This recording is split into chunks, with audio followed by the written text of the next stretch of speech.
കളിയിലൽപ്പം കാര്യമെന്ന് പറയുന്ന പരിപാടി കഴിഞ്ഞ് കുട്ടികളുമായിട്ട് ഇൻട്രാക്ട് ചെയ്ത് പുറത്തോട്ട് ഇറങ്ങുന്ന ഒരു സമയത്താണ് ഞാനിപ്പോൾ നിങ്ങളോട് സംസാരിക്കുന്നത്. വളരെ രസകരമായ രീതിയിലേക്കുള്ള ഒരു ക്യാമ്പാണ്. കുട്ടികൾക്ക് ഈ വേനലവധിക്കാലത്ത് അവരുടേതായിട്ടുള്ള കുറേയേറെ കാര്യങ്ങൾ പറയാനും ഒരുപാട് കളികളും അതിലെ ഇടയിൽ കുറേയേറെ വളരെ ഗൗരവകരമായിട്ടുള്ള വിഷയങ്ങളും സംസാരിക്കുന്നതിന് വേണ്ടിയിട്ടാണ് ഇങ്ങനൊരു ക്യാമ്പ് ഓർഗനൈസ് ചെയ്യുന്നത്. അവിടെ കുട്ടികളോട് സംസാരിക്കുന്ന സമയത്ത് കുട്ടികൾ പറയുന്ന ഒരു പ്രധാനപ്പെട്ട ഒരു കാര്യം ഇന്ന് നിങ്ങൾക്ക് എല്ലാവർക്കും അറിയാം. നമ്മൾ അഭിമുഖീകരിക്കുന്ന ഏറ്റവും പ്രധാനപ്പെട്ട വലിയ പ്രശ്നങ്ങളിലൊന്ന് ഡിജിറ്റൽ അഡിക്ഷനാണ്. ഇപ്പോൾ ഇന്ന് ഒരുപാട് സമയം നമ്മൾ ചിലവഴിക്കുന്നത് ഡിജിറ്റൽ സ്പേസിലാണ്.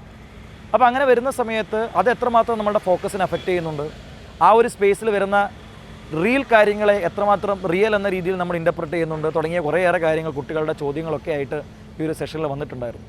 നമ്മളവിടെ പറഞ്ഞ പ്രധാനപ്പെട്ട ഒരു കാര്യം നമ്മുടെ ലഹരി എന്തായിരിക്കണം എന്നുള്ളതിനെ പറ്റിയിട്ടും കൂടെ നമ്മൾ സംസാരിച്ചു.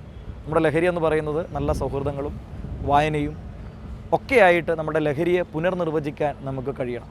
തീർച്ചയായിട്ടും ഈ ഒരു വേനലവധിക്കാലത്ത് കുട്ടികൾക്കായി ഇത്തരത്തിലുള്ളൊരു പരിപാടി ഓർഗനൈസ് ചെയ്യുന്ന അമൃത ടി വിയെ പ്രത്യേകം അഭിനന്ദിക്കുന്നു.